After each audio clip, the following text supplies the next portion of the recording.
Yeah, I mean, I think AB has taken quite a few steps forward. I think she's been absolutely tremendous through the first part of this year. June 17th wasn't just a game.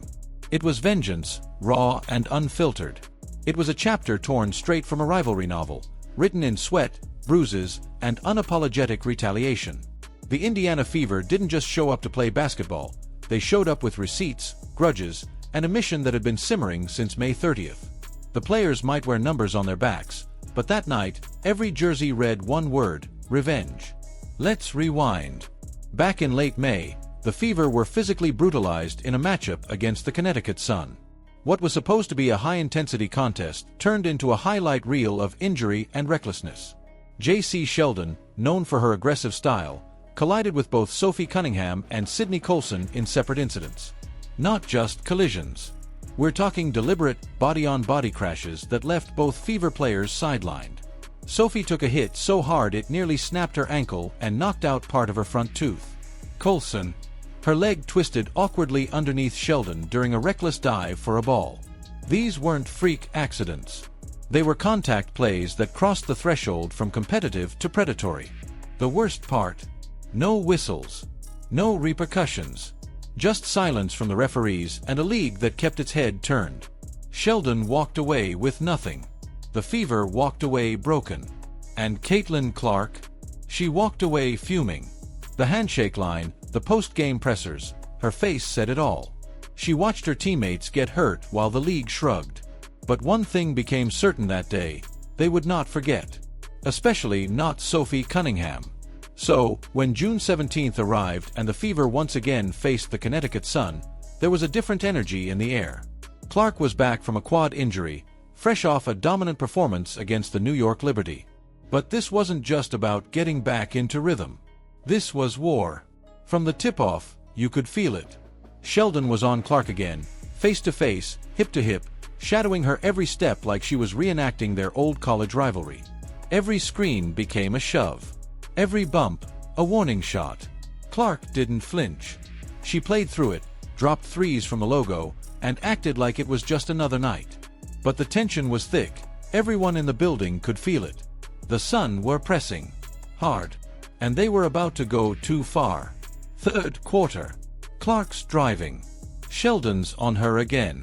And then it happens. Sheldon swipes, and her finger jabs directly into Clark's eye.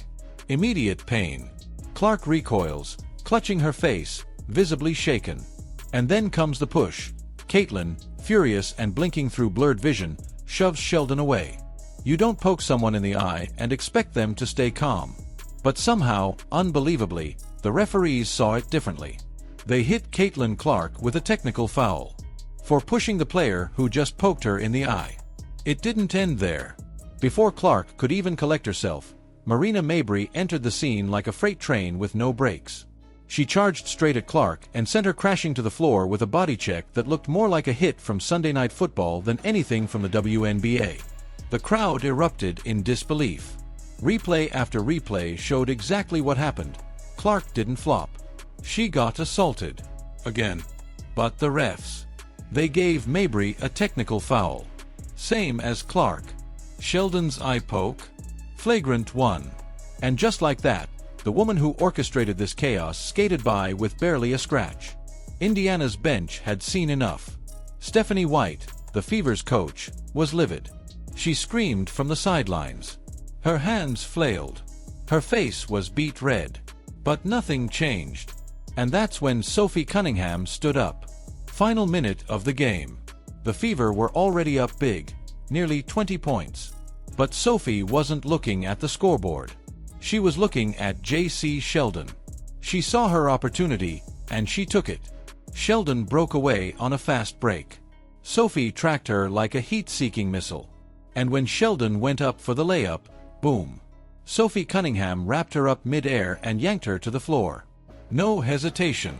No mercy. It wasn't dirty. It was intentional. A hard foul. A message. The refs called it a flagrant 2. Automatic ejection. Lindsay Allen and Jacy Sheldon were also ejected after a scuffle broke out in the aftermath. But none of that mattered. The moment belonged to Sophie. Because what she did wasn't about stats or rules, or even revenge. It was justice.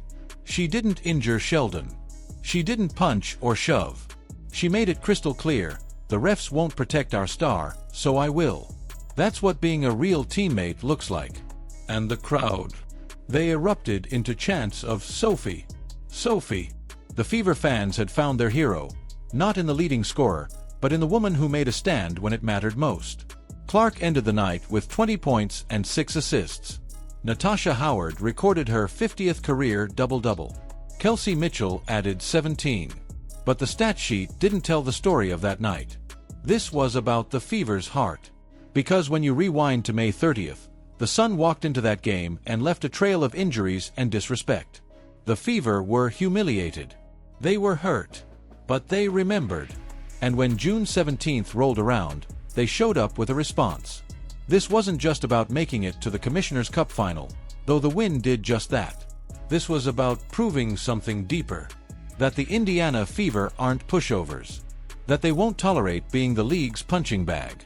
That if you come for one of theirs, you better be ready to answer for it. And answer they did. The message was heard loud and clear across the WNBA. Try to punk Caitlin Clark again? You'll meet Spicy Sophie at the rim. Try to blindside the Fever with dirty fouls? Expect them to come back swinging. The team might be young, but they've got the heart, and now the enforcer, they need to make a real run. So here's what's next. The Fever are Commissioner's Cup championship bound. They'll face the Minnesota Lynx on July 1st. But even before that ball tips off, one thing is certain, the league is officially on notice. This team is done playing nice. And Sophie Cunningham? She's not just a basketball player. She's a protector. A reminder that loyalty still matters in professional sports. That standing up for your team means more than flashy stats or viral clips. It's about heart. About sacrifice. About having someone's back when the officials won't. Indiana Fever fans, remember this night. Remember how Caitlin Clark took an eye poke, a body check, and still kept playing. Remember how Sophie Cunningham stepped in and made sure the world knew, you don't touch your teammate without consequences. Because when we look back at this season, when we talk about the turning point, it won't be a buzzer beater or an MVP ceremony. It'll be this night, June 17th, when Justice wore number 9 and had zero chill. If you support the Fever, comment CC and Spicy Sophie down below. Like, subscribe, and turn on all notifications. Because this story, it's just getting started.